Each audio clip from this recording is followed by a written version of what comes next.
Terry, thank you, Terry Mollner. Thank you so much for joining us today in this podcast interview.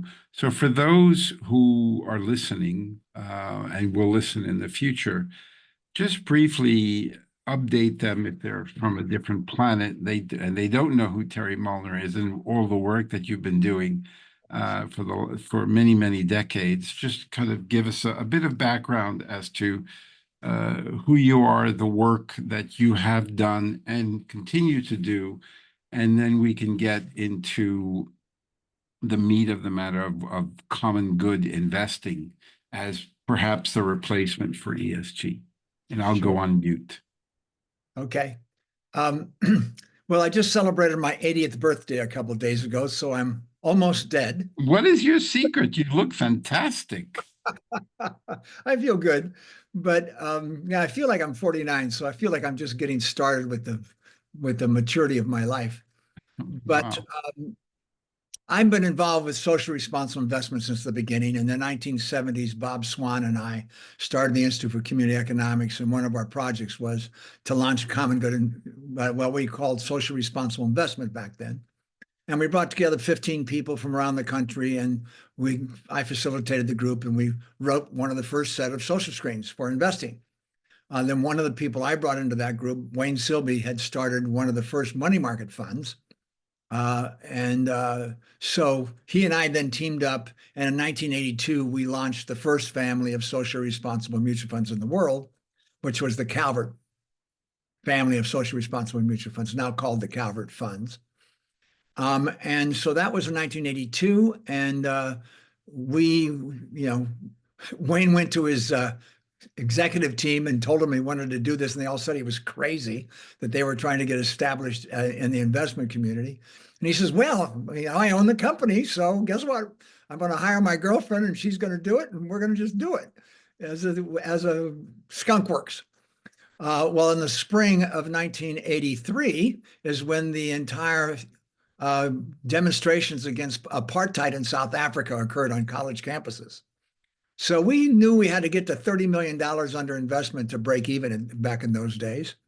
Well, we flew past $30 million, and we just kept on growing ever since. Today, Calvert has close to $50 billion under management in 50 different mutual funds.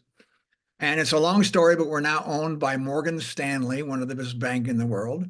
And they're using the Calvert name to launch social responsible investing, which is now called ESG investing. We can talk about that. In Europe, they're going to use the word Calvert to launch their set of social funds in Europe.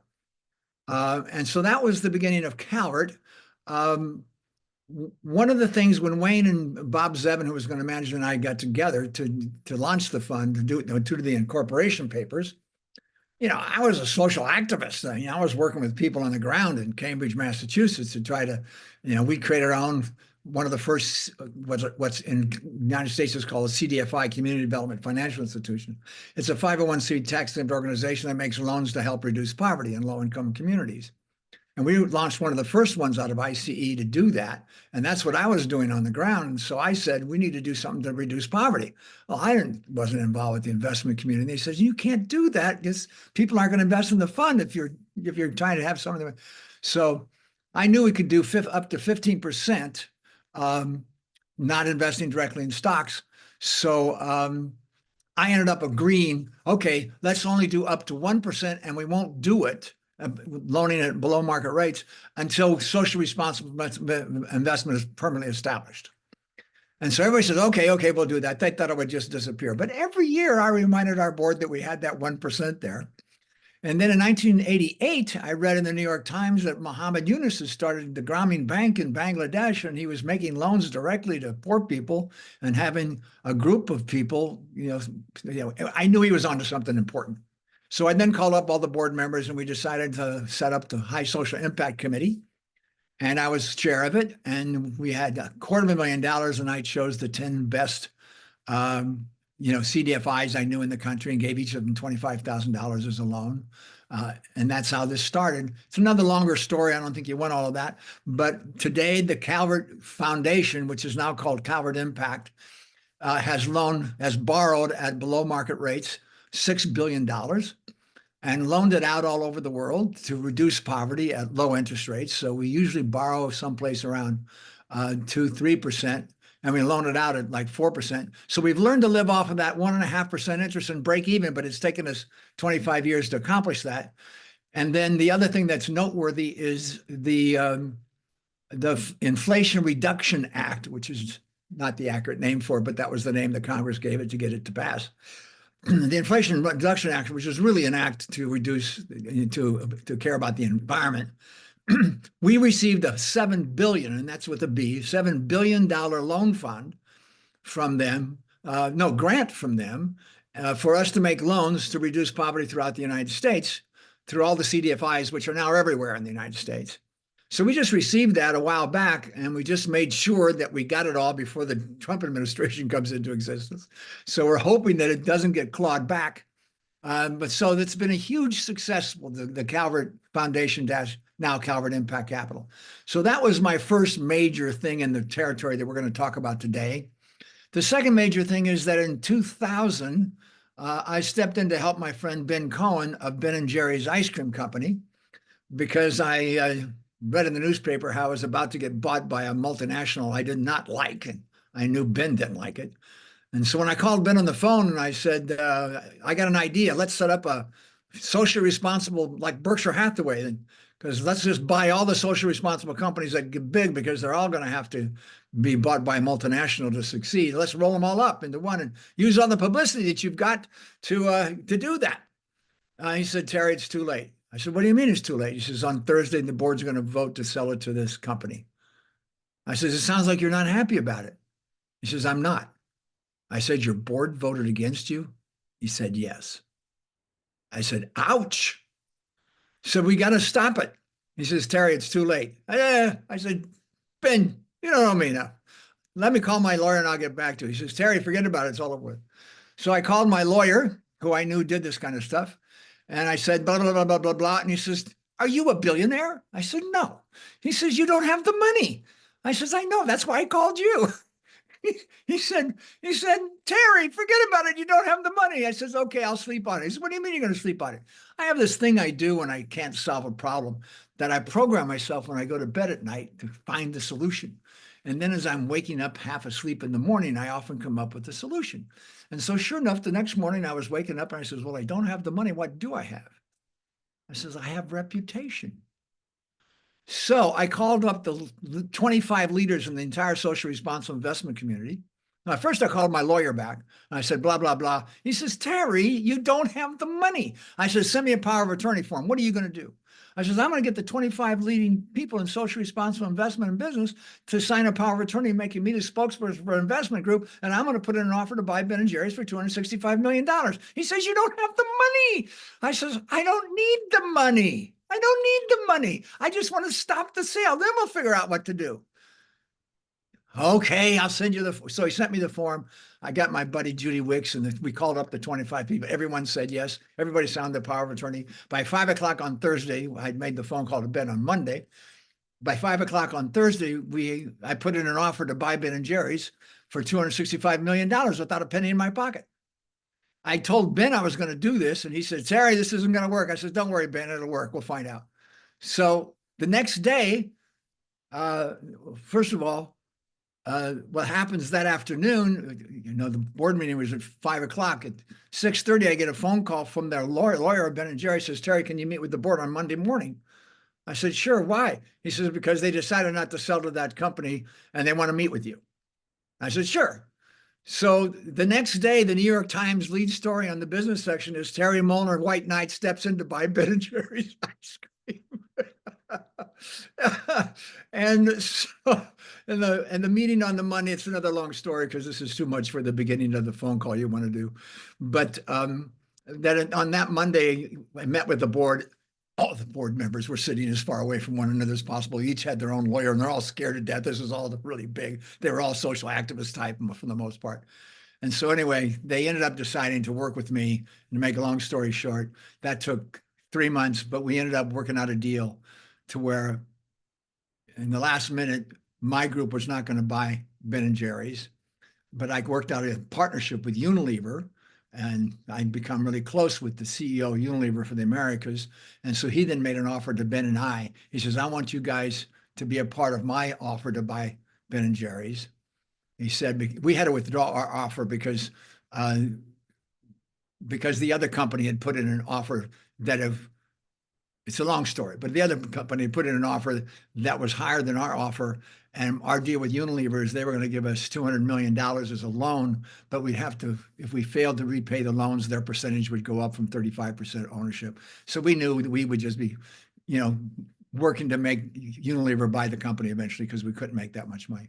So we withdraw. So then Dick says, Ben, Terry, come in the boardroom. Let me talk to you two guys. So we go in there and he makes us his offer to keep all the agreements we'd kept when I was going to buy the company. And he'll sign a legal document that will allow us to take whatever social position on an issue we want without getting the permission of Unilever. And secondly, the board could be a self-perpetuating board. And they would own the stock, all the stock of of Ben and Jerry's, but we would be a self-perpetuating. We'd choose our own board members. There were many more agreements in there, but those are the two significant ones. So I was on the board of Ben and Jerry's until a couple of years ago. And we worked with Unilever over all those years. It was artful. But the thing I should let your viewers know is that a few months ago, the board sued Unilever because Unilever stopped honoring the right for them to take any social position because of the Palestinian-Israeli situation, blah, blah, blah. So anyway, so I spent nearly 20 years working with Ben and Jerry's, and I then stepped off. And I stepped off to write the books about what you want me to talk about. And so those are the two main things I think your viewers would want to know about me. I helped start Calvert. And just briefly, Stakeholders Capital, which you also involved in, is that a wealth management company? Yeah. Okay. Yeah, a person who's now a dear friend of mine, Andrew Belloc, lives in town here in the Amherst area of Massachusetts. And he took me out to lunch and said he wanted to start a socially responsible asset management firm and he'd like me to join him. So we ended up partnering with him and one other person. We created that fund. We had offices in New York and in California. And 2 summers ago, we sold it. And but Andrew stayed on with the new company that needed to have a national company needed to have a social responsible, boutique. And he really loves moving up that kind of a company. And I've retired from that. Okay. All right. And so you were writing and you were focusing quite a lot on this idea of common good investing, or perhaps in the next stage of ESG or impact as you were there. So just briefly explain a bit about what is common good investing and how does it differ from what is now SRI, which became ESG, and now a little bit of impact. There's a few things I should say before I answer that question. Sure. The first thing that needs to be said is every generation has had to choose a new name for this. We called it social responsible investment in the 70s and 80s. It then became called, what did it become called next? There was something before ESG investing. I forget what it was. But then ESG can come in, and now it's being called impact investing. Each generation says, we're not going to just do what that last generation did. We're just not going to not invest in bad companies. We're also going to invest in companies that are going to make a difference in the world. Every generation said the same damn thing and just changed the name. So I want to be the generation that changes the name again, but makes a significant difference. And before I say that, let me tell you what happened in 2000. In 2000, after we did the Ben and Jerry's deal, I'm driving home from New York for the last time to Massachusetts, and I took the third vow in my life, and that was to mature capitalism into common good capitalism. The stimulus to that was when we were dealing with the sale of Ben and Jerry's to Unilever. There was a time at 2 in the morning, we're in the law offices of Skadden Arps, and there was 40 men in the room, it was all men. And we had cut the deal to have Unilever buy it instead of me. Okay. You could feel that nearly everyone in that room was going to call their Uncle Charlie in Peoria that night and tell them to buy Ben & Jerry's stock on the opening of the market the next day, because the stock had closed at what was it? I think it was something like $39 a share, no, $29 a share the night before. And we just cut a deal to have Unilever buy it at $43 a share. So they make a 30% quick profit. And it was as thick as molasses that you knew every one of those 40 guys was going to call their uncle in Peoria and sell that. But if anybody said a word, they'd be doing something illegal, which is insider trading. But if nobody said a word, they would all be just fine, calling them Charlie. And I'm in the back corner of the room, and Dick Goldstein's at the front corner of the room by the door, and I'm staring at him, and he's staring at me. By this time, he's fallen in love with the whole idea of social responsible investment. He really thinks it's the future, and that's why he took Ben and I into the boardroom. He says, I want to have you guys be a part of this, because I want Unilever to be a part of learning this whole world of social responsible investment. And by buying Ben & Jerry's, they'll learn it. And so he's looking at me, and I'm looking at him, and he knows I know what's going on in that room. And we just stared at each other until everybody left the room, and he and I are still staring at each other. And I walked past him, and I just stared at him, didn't say a word, but we both knew exactly what we were thinking. On the drive home, I said, damn, this is not legal, what goes on in this Wall Street world. I said, and what's the problem here? Well, we don't want to go to communism, socialism. That's just a form of group dictatorship. We need to build on capitalism, because capitalism, the priority is capitalism is not make capitalists making more capital for capitalists, which is what all of us lefty people tend to say. No, the priority, which is the important thing of capitalism, is honoring individual free choice and free markets. The second priority is to have a competitive marketplace. The third priority is for capitalists to make capital. All right. So we need to build on individual free choice, because that's a stage of maturity of the skill of self-consciousness. The book that I'm just completing right now is called The 11 Questions. And the subtitle is, They Reveal that it is self-evident that the most fundamental fact in physics is the universe operates as an undividable whole, as one thing, or none of us would be breathing. And then the other big subtitle is How to Master the Skills of Self-Consciousness. So what I knew then was that we needed to build on individual freedom. That's the teenage stage of maturity. You discover, we now know from neurophysics, that 12, 13, you figure out that you can exercise individual free choice rather than just choosing from the options that somebody else puts in front of you. And so I said, we need to build on individual free choice. So that's a given. So we need to build on capitalism. So then they need to know that the current form of capitalism is based on the assumption of separate parts and self-interest for each individual human part. And we need to have a mature capitalism that is based on the assumption of oneness, where the priority is the common good. So I called it common good capitalism. So I then just took my third vow, which is I want to figure out how we can mature from immature capitalism into common good capitalism. And then I decided I would write a book about this. I did eventually write a book called Common Good Capitalism is Inevitable. And I set aside everything. I got off of boards. I set aside everything so that I could focus on doing that. I stayed on the board of Ben & Jerry's and Calvert Foundation. And because I knew that I'd have to isolate myself, because if I was thinking of all the thoughts that everybody else was thinking, I wouldn't be able to figure out what this blind spot was that we are all obviously stuck on. And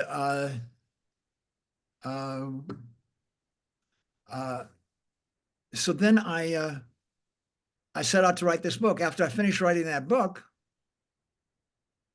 I realized the last thing the world needs is another theory and words.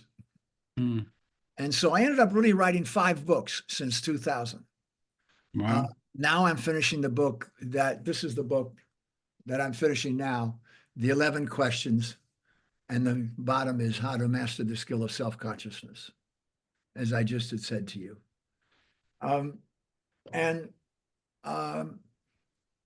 Because I knew I needed to come up with something that once people got it, they could no longer fool themselves into thinking they don't know the universe operates as an undividable whole. And the 11 questions do that. So at the beginning of the book, I ask the person the 11 questions, and the answers to all 11 questions are obvious. The things that's new for them probably is the order in which I ask the questions, which reveals that the universe operates as an undividable whole. After they've learned everything in the book about the 7 stages of maturity, the skill of self-consciousness, near the end of the book, I say, okay, now you're going to mature into not individual free choice, into mature free choice, and you're going to use mature free choice to answer the exact same questions. And the reason we have to mature to use mature free choice is because all the words we're using are in the illusion of separate parts. I can't have a word for glasses and then a different word for a human body and a different word for floor without operating the assumption of separate parts. There are no separate parts. The universe operates as an undividable whole, which we all know how to do oneness. We're all masters at oneness. We all assume oneness inside our skins. If I get a cut on my finger, all of the different parts inside my skin cooperate to make sure all the blood doesn't run out that hole and I die. So we're totally familiar with oneness. We all do oneness every day whenever we're thinking about the inside of our skin. And yet this idea that oneness is a mystery and Buddhism is going to teach us, no. You're totally familiar with oneness already. You just need to become aware the universe is not based on 2 fundamental assumptions about reality. Inside our skin, it's cooperation for maturation, but outside our skin, it's the competition between separate parts for each for their own self-interest. No, that's an immature thing, but that immature thing is the result of the first 5 layers of maturity of the skill of self-consciousness, because you need to master the skill of self-consciousness using the assumption of separate parts, words and language, before you can reverse that all to have everything in your thinking be based on the fact of oneness. And so that's the blind spot. We're all stuck still thinking the universe is, that evolution is the survival of the fittest between all the separate parts. Nope, not true. The fact is the universe operates as an undividable whole in the exact same way we think of everything inside our body operating as an undividable whole. And we need to learn how to do that as having only one worldview rather than 2 opposing worldviews. So that's the blind spot that we have to uncover. So I set out to do that in 2000. And then I realized our whole social responsible ESG investment community is still operating on separate parts. And I said, wait a minute, how did that happen? How did we get that? Because we were still operating on the blind spot. When we wrote those social screens, we didn't understand oneness at that point. That was 1970s. And we didn't figure this out until later. And then we also realized, wait a minute, even if we had talked about oneness, it would have scared everybody. Nobody would have invested in our mutual funds. So what we talked about is the social screens on how to be more socially responsible in our investing. And that's the strategy that we basically were consciously or unconsciously using. And that is still being used to this day. So this is the way that I've sold a number of mutual funds on the idea that we need to mature into common good investing, which is, I know, where you wanted me to get to. So I'm sorry I took so long to get. No, not at all. Not at all. Not at all. So the best way to explain it is this. Anytime 2 people come together, they have 2 choices. They can give priority to the common good of the 2 of them, called friendship, marriage, partnership, or they're going to part ways. If a group of people come together, they have the same 2 options. They can cooperate for the common good of all of them, which we call community or society, or they're going to part ways. Common good investment is this. Mature investment, mature relationship with people is community, which is giving priority to the common good. So we now live in a global society, a global community, because of the information technology that we've all matured into.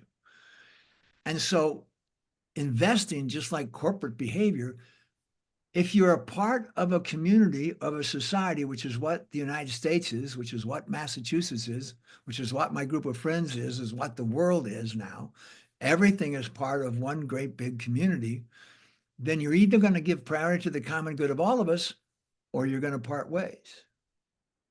Or you're going to operate as if separate parts are real, and you're going to think only of yourself, which is really parting ways from any sense of community. You know, the biggest disease in the United States and in Europe, in my opinion, the West, is we're drunk on individual freedom. Absolutely on it. Every single commercial is screaming, think only of yourself, think only of yourself, think only of yourself, think only of yourself. And the biggest disease we have now are all the diseases of loneliness. You know, depression, you know, all kinds of stuff. But it's all basically the disease of loneliness. I'm not thinking of all the options right now, but they're there. And so what has happened is we've lost any sense of community. Ever since the 1960s, every generation after the 1960s has been more ferociously about individual free choice. Nobody wants to be part of a paternalistic institution anymore. You know, Pew Research Foundation in the United States does a survey every 4 years of what people's commitments are to religions. 8 years ago, the survey had 12% said they were nuns. They were not part of any religion.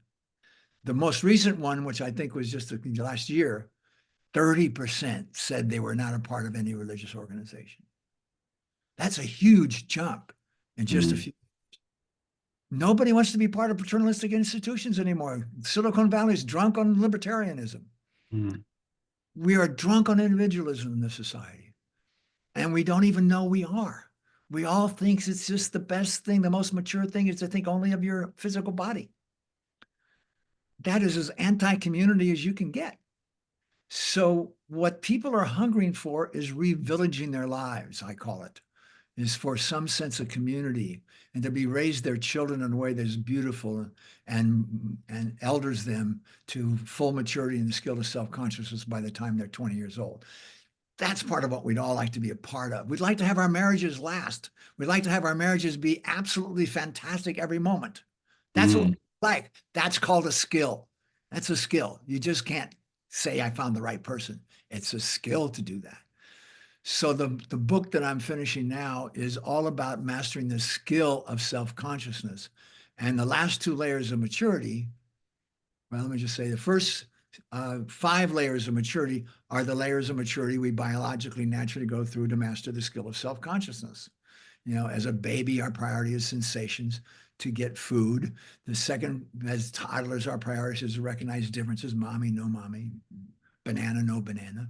The teenage stage is when we discover we can exercise individual free choice. The United States was based on that discovery, and we're drunk on that in this nation now. The next stage is the adult stage, and that's when we choose our fundamental worldview in words, and then we commit to it, which is really a form of unconscious paternalism. We are choosing a worldview in words, either a worldview in words, another person, or an organization, and then we obey it the way we obeyed our parents. Okay? And that's the blind spot. We're still giving priority unconsciously to a paternalistic pattern inside our thinking. You can become as libertarian as you want. If you don't figure this out, you're still doing it by believing in libertarianism as a set of words. So the last 2 layers of maturity is when you figure out that you have to reverse operating on the assumption of separate parts. There's only one worldview, not 2s.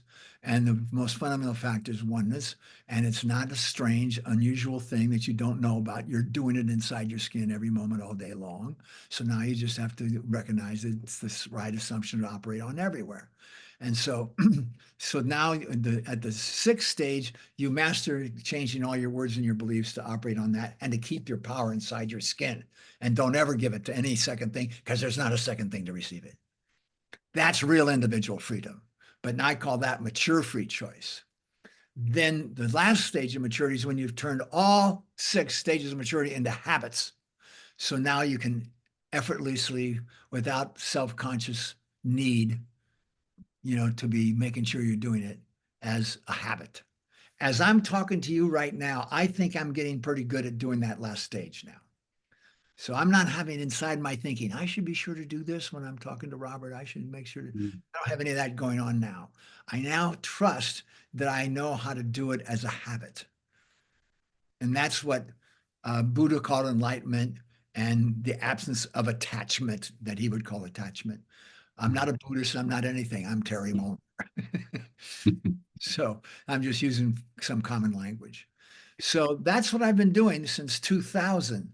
And so common good investing, to finally answer your question, is when we recognize everything I've just described to you, we recognize we now live in a global community, and we recognize that and have enjoyment in our life each and every moment, the whole time we're living, is to operate by giving priority to the common good of us all.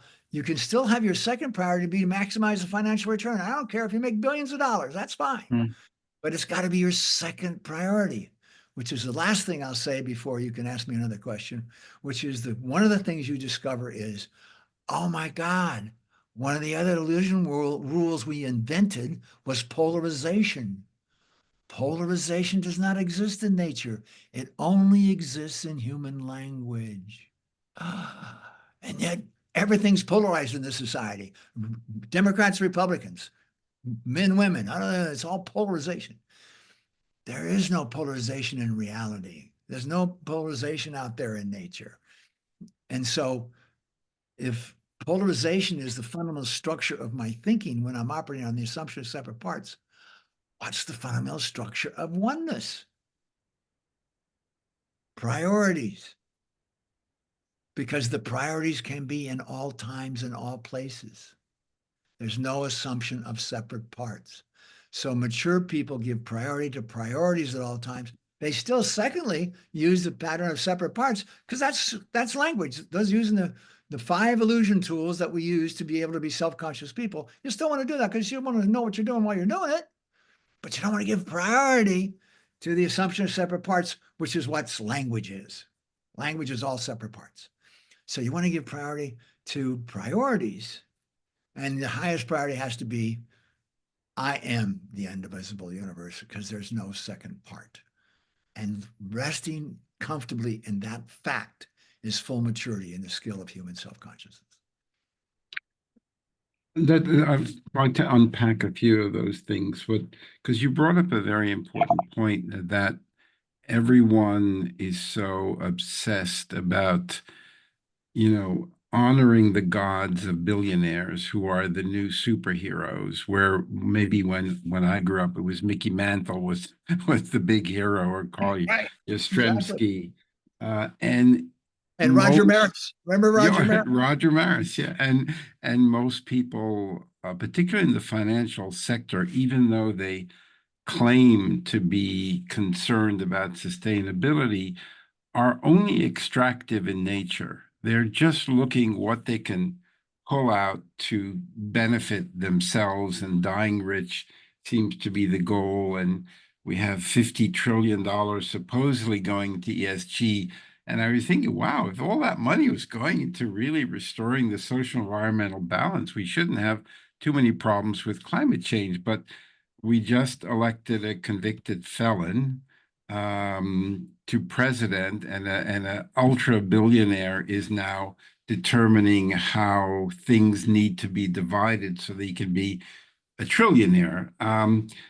What you're talking about is a complete kind of reshaping of how people find themselves in the world first, to be able to even get them to comprehend about common good investing. Do we have enough time to do both? Well, the nice thing to know is that time's not a reality. Time and space are not reality. There's 2 nows: the material now, the now between the illusion of the past, the illusion of the future, and the oneness now, which is all the past, present, and future as one experience. So that's now the reality that I live in. So I don't have to worry about the past or the future anymore. I just need to know what my priority is in the moment and make sure it's the right one, and then just enjoy life. But let's just go back to common good investing for a minute. So I think you know that I took the idea of common good investing to Matt Patsky of Trillium in Boston and his mutual funds, and I shared this thing with him, and he loved it. So we then got together three other mutual funds, basically, eventually, which is Domini Fund, Amy Domini, and we got Leslie from Green Century Funds, and we got what's her name from Adida from Oh, yeah. Right. Boston Common. And we all gathered and we all agreed that this should be the next stage of maturity of social responsible ESG investing. So then Matt and I went to the Confluence Philanthropy Conference Right. and tried to bring it forward. There was simply no really. We ended up getting a small group of like 15 people together. They all loved the whole idea, but there was no. The organization itself, Confluence Philanthropy, was not really interested in going anywhere. People are all set and having everything that they're doing already the thing that they're doing, and they don't really want to tip the boat or do something different unless there's a really good reason coming from the outside. So we couldn't sell it there. So we then went to the SIF conference, the US SIF conference, and Matt and I went there, and we ended up with another group of like 15 people that we could do a breakout group, which was we couldn't get up to say it to everybody, so we did that. They all loved it as well as George Gay, who was the organizer. He loved it. Everybody loved the idea, but how are we going to bring it forward? Nobody knew how to bring it forward. And so we then talked with some other people, and we then said, you know what? We're not going to push the river here. We're just going to put it on the shelf. And we all think it's a good idea, but right now there's an attack coming from the right against the ESG investing. And so people are in a defensive posture. And so until there's a readiness that we need to do this to be able to have socially responsible investing go to the next stage of maturity, still there's a hunger for that. We should wait and be ready for when that hunger happens. But right now, people are kind of in shock at the fact that we're getting attacked. Yeah, and I personally, I don't see, even with Trump in power and all the other people around him, I don't see a reduction in money flows in trying to address climate change.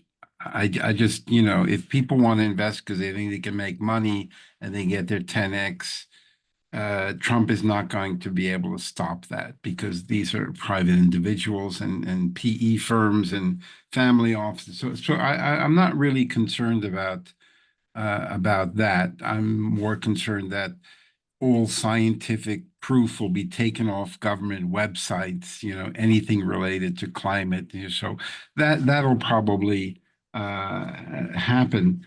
But at the same time, I see as you said, there are many people that realize we're going to run out of runway. We're not going to be able to fix things in the period of time that we need to get done. We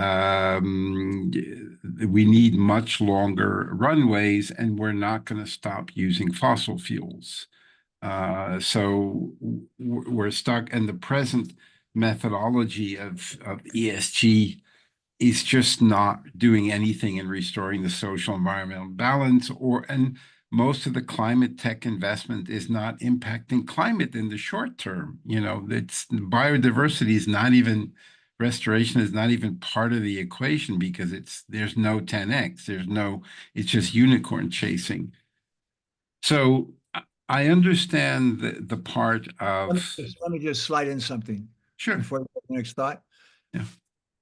I did some research the other day and discovered close to $100 trillion is invested under ESG around the world now. And it's been consistently growing, and I don't doubt it'll consistently grow. Yeah. It's more mature, but we need to mature it to where it'll be more attractive. So how do we do that? I know the answer to that question. But did you want to say something before I give that? No. What I've seen, because when we started 25, 26 years ago and trying to change the mindset of asset owners and managers, about sustainability, everybody thought that, in Europe, they all gave me a big hug and were just got on with it. And it was a big fight all along and still. So what it's become, unfortunately, even though there are more assets, for many, I see it as a kind of it's become a fitness club where everybody wants to show they have a membership card, but they don't go to the fitness club and get on the treadmill or whatever. It's just about communications. And we need people not cutting ribbons. We need people grabbing the shovel and going all in and doing the work. So what you're talking of, I could see very clearly of what you're talking about with the 11 questions of getting people to the consciousness that it's become second nature to do the proper investing. That's obvious, but that works for people who are at a certain level of awareness. Otherwise you're spending 25 years trying to, get through. And I always tell my Asian friends who all think that in Europe it went so easily. And I was once asked by the Dutch Association of Insurers, this was 25 years ago, to talk about climate risk. And I'm from New York, so I'm very straightforward. I said, the Netherlands is below sea level. Sea levels are going to rise. I would be concerned. So you know what they said to me? He said, it's not a problem for us if sea level rises. We don't cover saltwater damage. So you can, really have a laugh and say, wow, how stupid are you? And then, but I put it into their language, meaning I said, yeah, but you give mortgages. So if 200,000 homes are underwater and worthless, you have a big loss. Then they understood it. So I always was focusing on don't shouting loudly in German to someone who spoke, Mandarin. So getting through to a person if they've gone through your book and they get it, that's fine. But most are not there. Most are still in the mode of extraction and 10x and dying rich as quickly as possible and seeing that as an accomplishment. How do we bridge that part? Well, the first thought that comes to my mind, Robert, is that let's talk about what common good capitalism is. Because we've been talking about common good investing up to now. Right. Well, we're not going to get rid of these corporations. You can't go into the garage like Steve Jobs and Steve Wozniak did and create, a new kind of contraption called a computer. You need a huge company and billions of dollars to do artificial intelligence. That's right. Okay. You're not going to get rid of these big corporations. And frankly, I don't think we should get rid of them. They're doing some amazingly good stuff for all of us. Okay. I mean, Facebook's been a wonderful thing, search has been a wonderful thing at Google. Apple has these wonderful computers and all these stuff all working together. It's all kinds of good stuff that they've done. We need to tame them. Can we tame them? Can we tame them? Yes, I know exactly how we can tame it in a way that they're going to love. Oh. They're going to love it. But first, tell me what's frustrating to me is Robert Wright. I love Robert Wright. He's a brilliant guy. And the last 3 books he's written have all been a brilliant analysis of what's wrong with capitalism. But the movie he made, completed with him turning to his students at, I think it's UCLA, and saying, okay, now the next generation is up to you to solve this problem. Excuse me, Robert, wait a minute. Marx did a good job of analyzing what the problem was with capitalism. That's not new. You got to come up with a solution here. Right. And so here's the solution. And the wonderful thing is the corporate community and Wall Street have played right into our hands in a beautiful way. In 1989, Jack Welch, the CEO of General Electric at the time, in a speech said these words, something like this: if you're not number 1 or number 2 in your product market, get out of it. What was he saying? Oh, a monopoly is illegal, but a duopoly is legal. So what's been happening on Wall Street since the late 1980s? Mergers and acquisitions to become duopoly monopolies. In the United States, Lowe's, Home Depot control 87% of the hardware sales. CVS, Oh, really? Wow. yeah, CVS, Walgreens control 90.3% of the drugstore sales. 90.3. You can Pepsi, Coca-Cola. The operating systems are run by Apple and Google for cell phones. You can go all the way down the line. It's all mergers and acquisitions. What's happening in Unilever right now? They're the largest producer of ice cream on the planet. They're trying to spin ice cream off into a separate corporation. Why would they want to do that? They want to merge with another ice cream company, Haagen-Dazs or whoever it is, Colgate, and they want to have a duopoly monopoly in the ice cream business on the planet. That's what's going on now. Well, guess what? That makes it a lot easier for us to get together. Let me give you an example. Let's, in my town, Amherst, Massachusetts, almost right across the street from one another is a Lowe's and a Home Depot. So I've talked to college students about doing something, and I'm going to do this once these books are done. I'm going to say, hey, let's get a flatbed truck. Let's get a group of guys that can act like a band on it, and let's bring it into the Home Depot parking lot. Let's tell everybody in town that at noon we're going to give free Ben and Jerry's ice cream to everybody that shows up to celebrate the merger between the duopoly monopoly between Lowe's and Home Depot.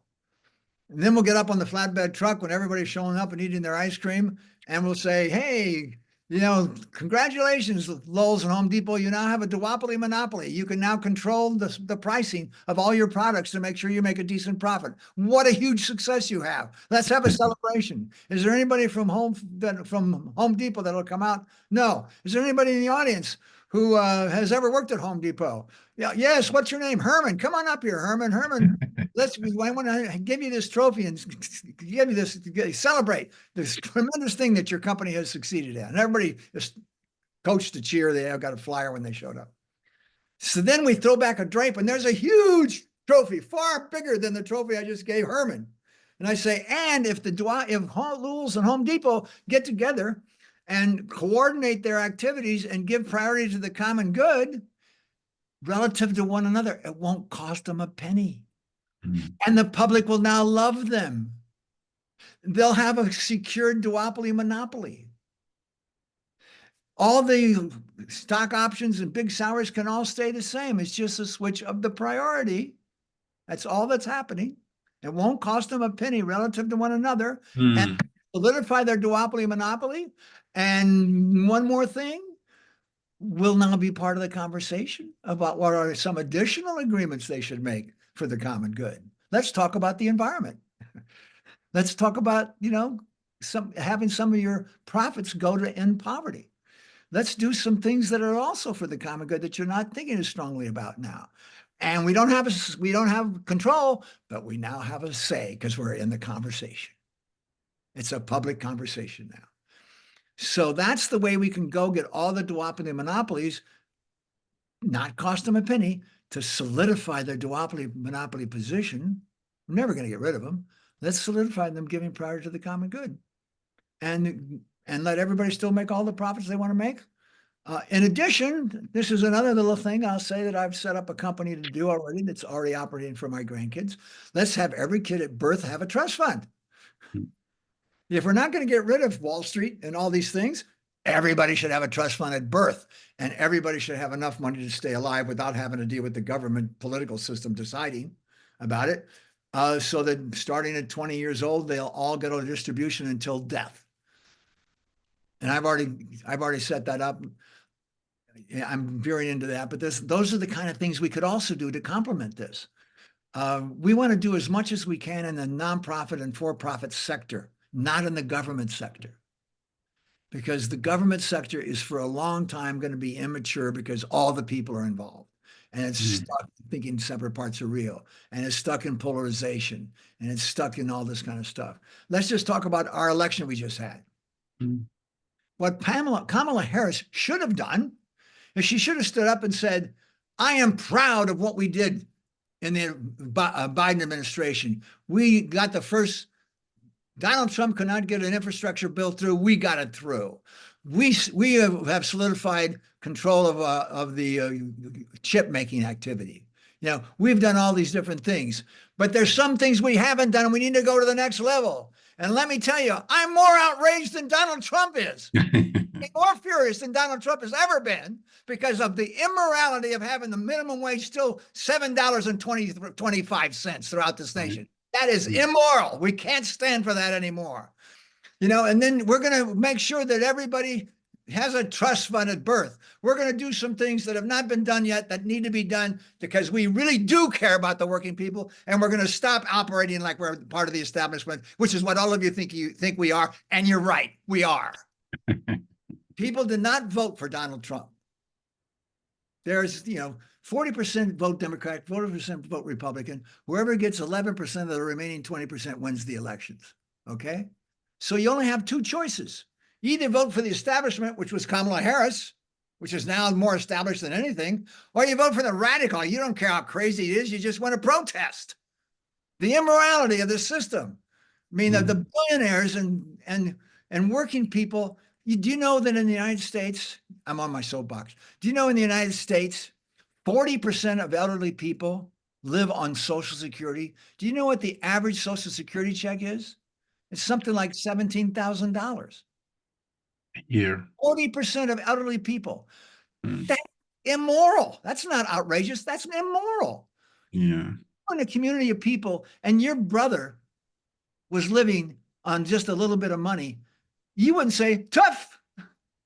You would go to help your brother out. We don't behave as a community anymore. We behave as separate parts who are struggling to survive, as if competition is the fundamental process of nature, which is all in. So what Kamala Harris should have done is been more outraged. Instead, she was trying to be respectful and responsible. Donald Trump, blah, blah, blah, blah. She was the establishment. So Bernie was right? I know Bernie personally because Bernie, was buddies with us in Ben and Jerry's, in Vermont. And I sat with Bernie for a long time when we had our 25th anniversary. Bernie doesn't know a lot about finance. Okay. Part of the finance committee. And Bernie was, I think you're from Brooklyn. Are you from Brooklyn? Yeah. He's from Brooklyn, and he's got that Brooklyn kind of attitude about him, which is basically we're all in this together and somehow we're gonna survive. And so he wasn't coming from the place that I'm talking about. He was outraged, but he was outraged from a lefty, not from a Gandhi perspective. Right. Your idea of the accept or embrace the oligopoly, duopoly, but you see that, okay, just work with that in a kind of judo system. That's the direction they're going. But why do you think that you'll still be able to convince the board there that taking a more human kind of community focus will get through to them? Okay, here's my strategy. I told you about the flatbed truck at the Home Depot, right? We're going to video that. We're going to put it on the internet. We're going to encourage people all over the United States to get together, rent a flatbed truck for half a day, get a few people that can play some guitars and some things, and do the same thing in your town, at your Home Depot, at your CVS, at your Walgreens. Do it everywhere. If you're going to have a protest this spring, let's have that be your protest this spring. And let's just expose it all. And what has to happen is just like anything else, Robert, if one set of duopoly monopolies agrees to do it, they will follow.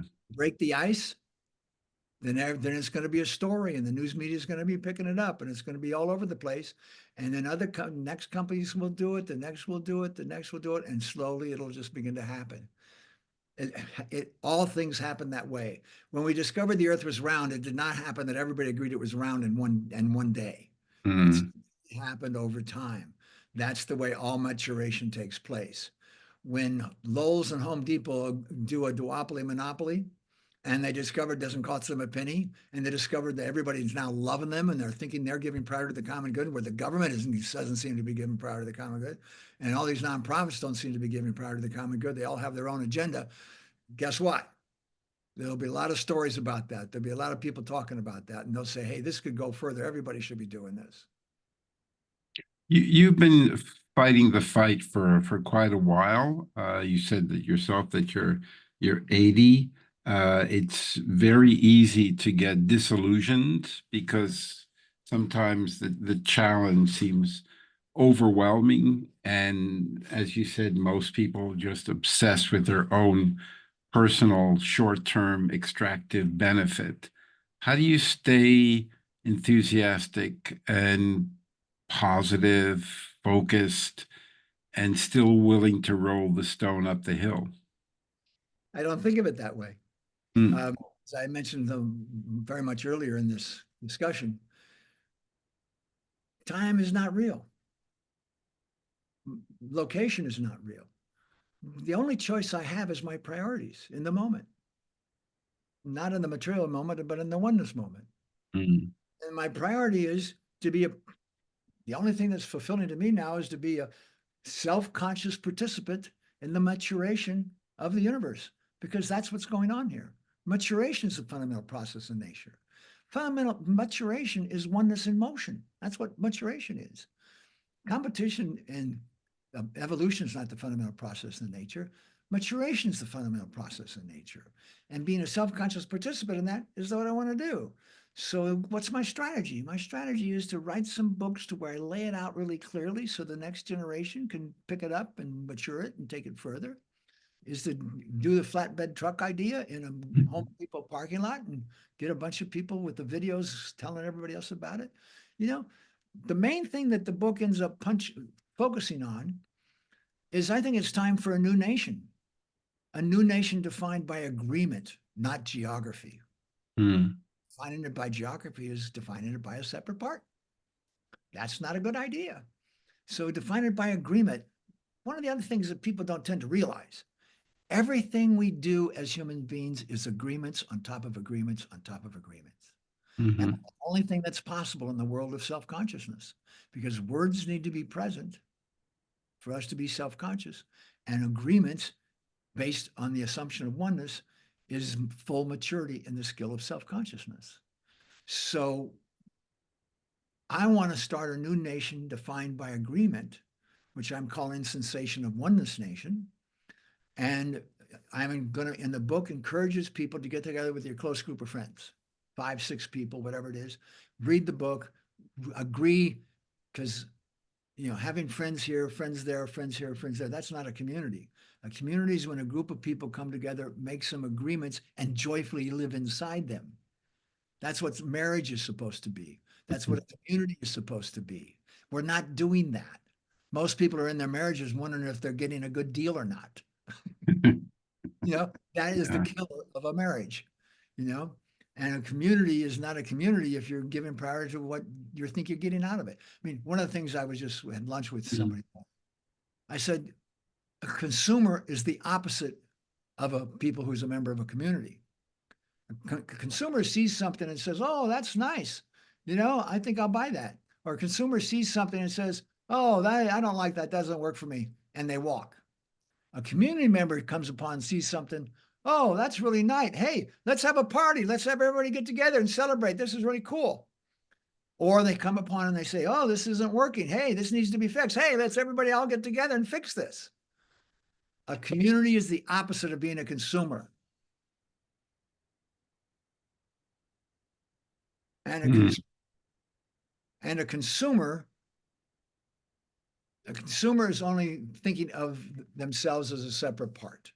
A right. community member is thinking of the common good of whichever they're focused on. And so a consumer is the opposite of a community member. Right now, we're all watching commercials, and commercials are saying, think only of yourself, think only of yourself, think only of yourself, as I said much earlier. And that's the opposite of being a community member. So we have loneliness every place in the society. Yeah, very They have true. suicides much higher than ever before. We're in a state of self-discovery. We've reached the ceiling. So I want to start an agreement nation.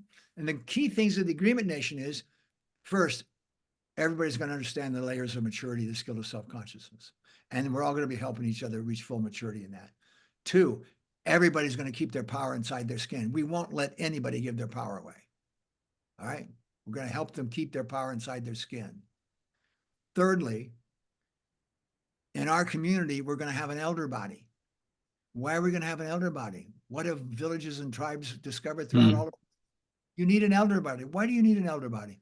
Because there's layers of maturity, the skill of self-consciousness. Until people have reached the full maturity, they're going to be operating at very immature levels. You need to have an elder body that has reached the highest level of maturity, hopefully, that is making sure to double check two things: that our priority with raising our children is elderly them to be fully mature in the skill of self-consciousness by the time they're 20 years old. And secondly, to make sure we don't make any decisions as a community that is not giving priority to the common good. Those are the two responsibilities of the elder body. We need to have an elder body in this community, and then these communities will associate with other communities to make an association. They will have an elder body. Those associations will be associated with other associations. And I have a friend who grew up I've started 3 intentional communities in my life, and one of them has lasted 40 years. And one of the children that we raised in it was successful in Silicon Valley, and he's now started a new website that he hopes will replace Facebook someday.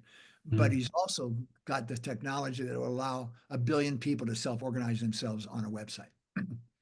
And so we're going to use his software to end up having these associations all cooperate together. But remember, each human being is going to keep their power inside their skin. They're not going to give it away. Nobody has to do anything. That's really different than these paternalistic systems we live within. And so all these associations are only going to be cooperating on what they all really want to do already. This has been a joy and a particular inspiration for today. So I want to thank you for that. How can those who are going to listen to this discussion help you? Or how can we help you? That's a lovely question. The first thing is that this book should be out within a month or two. Oh, okay. They can go to Amazon and they can buy it. Let me know and I'll push it out through the weekly, which goes to about 50,000 readers. So, Robert, Florence is laying it all out right now, so it should be okay. done soon. I said Florence, I meant Francis. And so that's the best thing, is just have people read the book and then just self-organize. Get your community of friends together that you'd like to gel into a community by making these agreements to live inside together. And then get involved in the website that we're going to set up and play a role that you choose to play. I mean, there's going to be so many things we can do at the local level. Mm. I have a website already, trustfundsforallchildren.org. Mm. Okay, people can go to that website. You can't organize a trust for your child yet. I have 5 organized trusts for, but the 2 organizations in the United States that do the kind of thing that I'm wanting to do, accounting wise, aren't willing to give me a concessionary cost. So they're too expensive. So one of the things I accomplish when I'm done with all this writing is to find an accounting firm that will help me do the accounting. So then we can allow any child on earth to participate. And let me just tell you how simple that works. If at the birth of a child, when everybody's all thrilled about the child being born, you get 10 people to commit to donate $11 a month by electronic transfer until the child's 20 years old, each person needs to only make one decision. And then when the kid's 20 years old, if the stock market does what it's done for the last nearly 100 years, which is an average return of 10.4% a year, that child will have a trust fund of $50,000 by the time they're 20 years old. I've then set it up in such a legal way to where it'll grow without taxation for the whole rest of their life. And they'll get a distribution every month from the age of 18 on. Wow. And then when if it's only 10.4% a month, when they're elderly, they'll be making more than an average Social Security check in the United States. Okay. All in a private sector activity by $11 a month. I have set it up with 4 kids, which are my grandkids, and then one other person that got in there. And not a single person has complained about the $11 for 2-3 years. Everybody's Of course not. Of course not. Nobody will complain about that. But it makes a huge difference in that child's life. the reason that there's no taxation while the money's growing for the entire 80 years of the child's life is because the certain rule with the IRS allows me, if the money is used to stay in the tax-exempt organization when the child dies, that's then used for the common good, I which will see. pay trust funds for poor children around the world. That's why it doesn't pay taxes for the whole life of the trust fund. That's why I set it up to do something like that. And so as soon as if anybody watches this, is willing to get myself to an accounting firm that's willing to do the back room in a reasonable price, or pro rata as their gift to the world, then we can make this available for anybody in the world. Everything's ready to go on that website. But couldn't some of the more purpose-driven fintech companies, which allow people to make small investments, couldn't they do the back office for this, or do you actually still need an accounting firm? Many people could do it. It can be done. Everybody knows how to do accounting systems. But I've been writing books, and so I haven't had the bandwidth to be able to work to find that group. Mm. So, but what I need is somebody who wants to join with me to just simply do that, because it's all set up. The website's ready to go, and it's been working. So I see it. I see what I'm doing with these 5 kids as a pilot project. So I have Right. a story to tell. I even have a friend who says that he can get me to ring the bell for the opening of the NASDAQ. Oh, What, good. Sure, what I really love to do is get Apple and NVIDIA and Microsoft and Facebook and everybody to have joined us on the launch day, where they'll declare that they will do $111 for each of the children of each of their employees. Wow. That they know exactly how much I'll that costs I'll them. have to think about that, because I would think that several of the fintech companies, even companies like Stripe and companies like Adyen, Adyen, which is basically a multi-billion-dollar point-of-sale company, but the family that owns most of the stock, they're very purpose-driven, extremely focused on sustainability. Wow. And I know the chief investment officer. Is there any like white paper or executive summary about this that you can share? They have it someplace, but you can go to the website, Oh, okay. And what's it called again? or you can just use the initials for Trust Fund for All Children, TFAC.earth. I see. Okay. I'll take a AC look. Trust Funds for All Children .org will also get you there. But Okay. you can see everything you want to see there. Just go through all the menus and you'll see that it's all set up and ready to go and operating. I just need Fantastic. somebody to do the backroom accounting so we can take it to scale. Okay, I'll take a look at that and share it with my friend at Yen. What does he think about this? This has been an absolute joy. There's, The there's, the the there's a recording link. will be available in probably about half an hour or so. So I'll send you a copy, and then Sam will work on it for posting for next month, Okay. and we'll give you a heads up on that, and we'll push it out through our publications and social media. And if there's anything that I can do to help you in any way, please don't hesitate to ask. And congratulations on keeping the fire in the belly and the passion and following your big purpose. I want to appreciate you because, as you um, have probably figured out, I've been hiding out for 24 years writing books. And so this is one of the first times I'm giving an interview to anybody. And the books are about done. And um, I'm honored. I'm honored that you took the time to do that. I think it's absolutely spectacular, and you have a very clear vision of a purpose. So it's you understand how the financial and the business community work, and how you can work with them in a judo-like way of using their weight and energy to redirect things for the common good. one thing I'm going to leave you with: maturation cannot be escaped or stopped. Mm, well said. Well said. Thank you so much. Welcome. And I'll send you the link to the replay, so if you can watch it, and then we'll push that out. Good. Thank you, Robert. You stay well. Okay. Bye-bye. Bye.